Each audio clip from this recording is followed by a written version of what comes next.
اتنا حوصلہ ہوتا ہے یہ سن کے، وَهُوَ مَعَكُمْ أَيْنَمَا كُنتُمْ، گھبراؤ نہیں، تم ادھر بیٹھے ہو میں تمہارے ساتھ ہی ہوں۔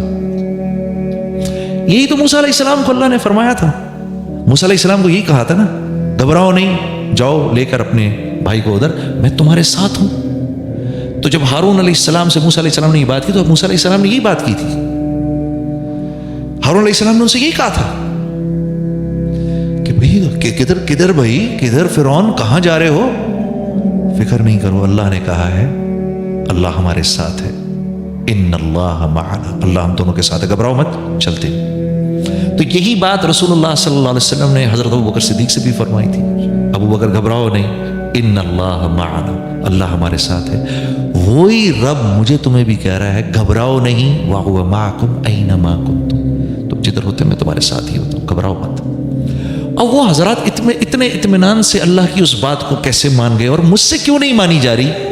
ظاہر سی بات ہے، انبیاء علیہ الصلوۃ والسلام ہیں، انبیاء کے ایمان تک تو ہم پہنچ نہیں سکتے، اور انبیاء کا ایمان جو ہے وہ مطلوب بھی نہیں ہے، کیونکہ انبیاء کا ایمان تو ہر وقت بڑھ رہا ہوتا ہے۔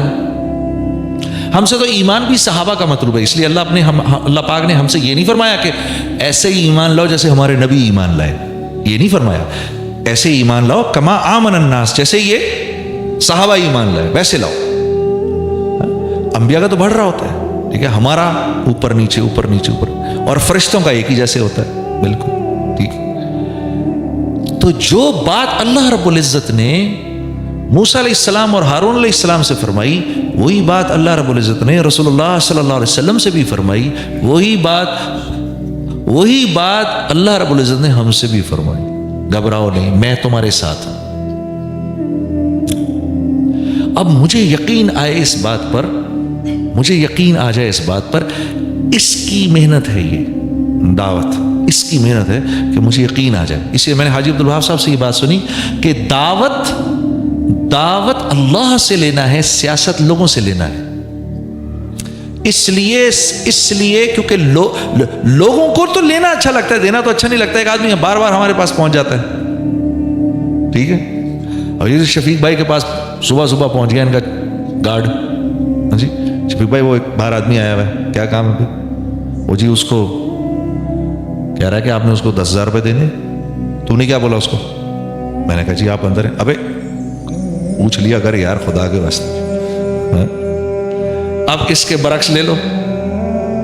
ہاں گارڈ نے آئے گا، سر وہ شفیق بھائی وہ باہر آدمی کھڑا ہوا ہے، کیا کرنے ہیں؟ وہ کہہ رہا ہے اس نے آپ کو کچھ پیسے دینے 10,000۔ کہاں ہے وہ؟ باہر کھڑا ہے۔ ابے پاگل اندر لاؤ یار، تم کس کے جاہل لوگ ہیں یار، یہ انسانی فطرت ہے، ہم سب ایسے ہیں۔ شفیق بھائی کو تو میں نے ایسی بیچ میں لپیٹ دیا، یہ ہم سب ایسے ہیں، لینا اچھا لگتا ہے، دینا اچھا نہیں لگتا۔ تو یہ سیاسی لوگ ہم سے لینے آتے ہیں، اس لیے ہم ان سے فطرتاً نفرت کرتے ہیں۔ یہ ہمیں فطرتاً ہمیں برے لگتے ہیں، بیچارہ کچھ بھی کرتے ہیں ہمیں برا لگتا ہے۔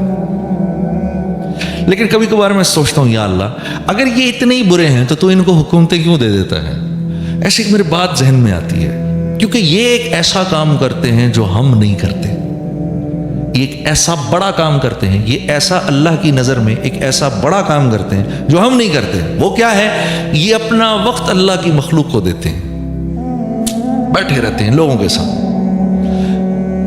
آپ عام طور پہ لوگوں سے بات کرو نا، ہر انسان خلوت پسند ہوتا ہے، ہر انسان کی طبیعت میں ہوتا ہے، یا میرا دل کر رہا ہے یار، میرا جنید صاحب میرا تو دل کرتا ہے بس یار، میرا تو کسی سے ملنے کو دل ہی نہیں کرتا۔ ارے بھائی یہ تو ایک اکیلا نہیں، سب ایسے ہیں، کوئی خاص کوئی اپنی نہیں بتا رہا ہمیں، کوئی اپنا کو کوالٹی سمجھا رہا۔ ہر انسان ایسا، ہر انسان کو خلوت چاہیے، ہر انسان کو اکیلا پن چاہیے، ہر انسان کا دل کرتا ہے میں اکیلے بیٹھوں ذرا تھوڑی دیر کے لیے۔ لیکن یہ اپنا وقت لوگوں کو دیتے ہیں، یہ جا کے بیٹھ جاتے ہیں بیچ میں جا کے لوگوں کبھی اس کی سن رہے ہیں، کبھی اس کی سن رہے ہیں، کبھی آدمی تھک جاتا ہے مینٹلی۔ دعوت کے کام میں آدمی اتنا تھکتا کیوں ہے؟ کیونکہ ہر وقت لوگوں سے ڈیل کر رہا ہوتا ہے، اور لوگوں سے ڈیل کرنا بہت مشکل کام ہے۔ اسی لیے اللہ رب العزت انبیاء علیہ الصلوۃ والسلام کو عام لوگوں سے کہیں زیادہ طاقت عطا فرمایا کرتے تھے۔ انبیاء کو اونگ نہیں آتی تھی، انبیاء جمائی نہیں لیتے تھے، ہاں کیوں؟ ورنہ کہاں سے ہینڈل کریں، اور ہم نہیں دیکھتے۔ ہم کتنی بار ہم نے سنا ایک آدمی مسجد نبوی میں آیا تو رسول اللہ صلی اللہ علیہ وسلم صحابہ کے ساتھ تشریف فرما تھے، کتنی بار ہم نے یہ بات سنی۔ تو اللہ کے نبی کا نہیں دل کرتا ہوگا ہاں کہ جا کے اپنی پیاری بیوی کے پاس بیٹھیں، اپنی پیاری عائشہ کے پاس بیٹھیں، ام سلمہ کے پاس بیٹھیں جا کر، ہاں حضرت حفصہ کے پاس جا کر بیٹھیں، دوسروں کے پاس جا کے بیٹھیں، ان سے بات سنیں، تھوڑی سی ان کی بھی سنیں، اپنا دل بہلائیں، نہیں کرتا ہوگا دل، ایسی باتیں کرتا ہوگا۔ لیکن جو انسان اللہ کے بندوں کو وقت دیتا ہے وہ اللہ کے ہاں اونچا ہو جاتا ہے، اور وہ ہم نہیں دیتے، وہ ہم نہیں دیتے، ہم اپنے گھروں میں بیٹھے رہتے، نہیں بھائی میرے پاس ٹائم نہیں، یہ لوگ دے دیتے ہیں، یہ سیاسی لوگ۔ اس لیے میرے دوستوں اللہ پاک کیونکہ کہتے ہیں چلو یہ جیسا بھی ہے کم از کم میرے بندوں کو وقت تو دیتا ہے، یہ نہیں اسی کو لے جا کے ان کے سروں پہ رکھو، جیسا بھی ہے۔ تو سیاست ہے لوگوں سے لینا، دعوت ہے اللہ سے لینا براہ راست۔ جب کبھی گشت پہ نکلو، میں نے حاجی صاحب سے یہ بات سنی، جب کبھی گشت پہ نکلو، گشت پر نکلتے ہوئے یہ دعا کر، اپنی دعائیں کرو اللہ سے، وہ دعا اللہ پاک ایسے نہیں ہو سکتا کہ وہ رائے گاہ جائے، کیوں؟ گشت پہ نکل رہے ہیں، گشت پہ جاتے ہوئے جو کام انبیاء کیا کرتے تھے۔ آج کے دور میں کہاں، آج کے دور میں تو انبیاء نہیں ہیں، لیکن آج کے دور میں یہ اونچا کام اللہ رب العزت نے اس امت کو تمغہ امتیاز کے درجے میں دے دیا ہے۔ اس امت کا ہر بچہ دین کا داعی ہے، بچہ دین کا داعی ہے۔ آپ بھول گئے وہ قصہ حسنین کا، رضوان اللہ علیہم اجمعین کا قصہ آپ بھول گئے کہ وہ ایک صحابی کو دیکھا کہ غلط وضو کر رہے ہیں، بڑی عمر کے تھے، اللہ کے نبی صلی اللہ علیہ وسلم کے ساتھیوں میں سے تھے۔ تو اب آئے دونوں، اب دعوت دیکھو کیسی ہے، یہ کیسی دعوت چل رہی ہے، واہ سبحان اللہ، کیا دعوت چل رہی ہے۔ چچا جان ہم دونوں بھائی یہ کہہ رہے ہیں وضو ایسے کرتے ہیں، میں کہہ رہا ہوں وضو ایسے کرتے ہیں، آپ ذرا دیکھ لیں ہم دونوں وضو کرتے ہیں، وضو کیسے کرتے ہیں، کون صحیح کر رہا ہے۔ اب ان دونوں کے سامنے، ان بزرگ کے سامنے یہ دونوں وضو فرما رہے ہیں، تو بزرگ کو احساس ہوا کہ غلطی میری ہے، ان بچوں کی نہیں ہے، تو پیچھے سے آ کے دونوں کو اٹھا لیا، پیار کیا اور کہا تم ہی اس لائق تھے کہ نبوت کے خاندان میں پیدا ہوتے، غلطی تمہاری نہیں، غلطی تو میری تھی، اور کس خوبصورتی سے میری اصلاح کی ہے۔ بچہ داعی ہے دین کا اس امت کا، اس امت کی ہر عورت داعیہ ہے، اس امت کی ہر عورت داعیہ ہے۔ گھر نہیں چل سکتا عورت کے بغیر، نو وے، گھر نہیں چل سکتا عورت کے بغیر۔ ہاں بڑے سے بڑا ترم خان، اس کی بیوی اس سے ناراض ہو جائے، اس کی زندگی حرام ہو جاتی ہے۔ بیوی کو ٹھیک رکھنا، سیدھا رکھنا، یہ ایک بہت بڑا آرٹ ہے۔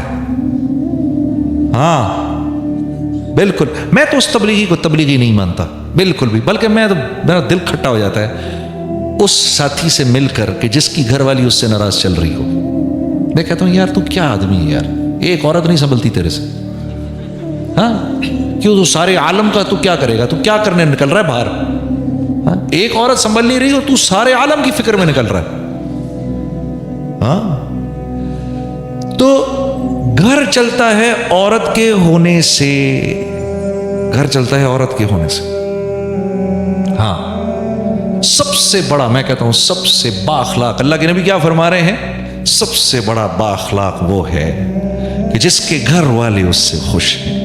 سبحان اللہ۔ اور آپ فرما رہے ہیں تم سب میں سب سے زیادہ بااخلاق میں ہوں، کیونکہ میرے گھر والے مجھ سے تم سب سے زیادہ خوش ہیں۔ کم و بیش الفاظ ہیں۔ ہاں دیکھو تو صحیح، کسی نے پوچھا حضرت ہند بن ابی حالہ سے، یہ حضرت حسن اور حسین کے ماموں ہیں، ان سے پوچھا رسول اللہ صلی اللہ علیہ وسلم کیسے تھے، تو فرمایا ایک غم کی حالت میں بیٹھے رہتے تھے مسجد کے اندر، ایک غم کی حالت میں بیٹھے رہتے تھے مسجد میں۔ ہاں یہی سوال کسی نے اماں عائشہ سے بھی کر لیا، کیسے تھے؟ فرمایا ہر وقت ہنستے رہتے تھے، مسکراتے رہتے تھے، ہم سے مذاق کرتے رہتے تھے، ہاں گھر کے کام کر دیا کرتے تھے۔ واہ واہ سبحان اللہ۔ ہم میں سے کون چاہتا ہے، ہم میں سے کوئی بھی نہیں چاہتا کہ گھر والی کے قصے ہمارے، میرے اور میری گھر والی کے قصے لوگوں کو پتہ چلے، کوئی نہیں چاہتا، لیکن میرے رب نے ہمارے نبی کی خانگی زندگی کو بھی چھپا کے نہیں رکھا، بلکہ ہم تک پہنچا دیا، 9 کے 9 گھروں کی زندگی کو پہنچا دیا ہم تک۔ ہاں سب سے پہلا کام کرو بھائی، سب سے پہلا کام کرو، اپنی بیوی کے چہرے پہ مسکراہٹ بکھیرو، جو کچھ سنا گیا اللہ پاک اس پر عمل کرنے والا اور آگے لوگوں تک پہنچانے والا بنائے۔ مزید اصلاحی بیانات کے لیے ہمارا یوٹیوب چینل بیوٹیفل بیان JJ کو سبسکرائب کریں اور ویڈیو کو لائک کریں۔ جزاک اللہ خیر۔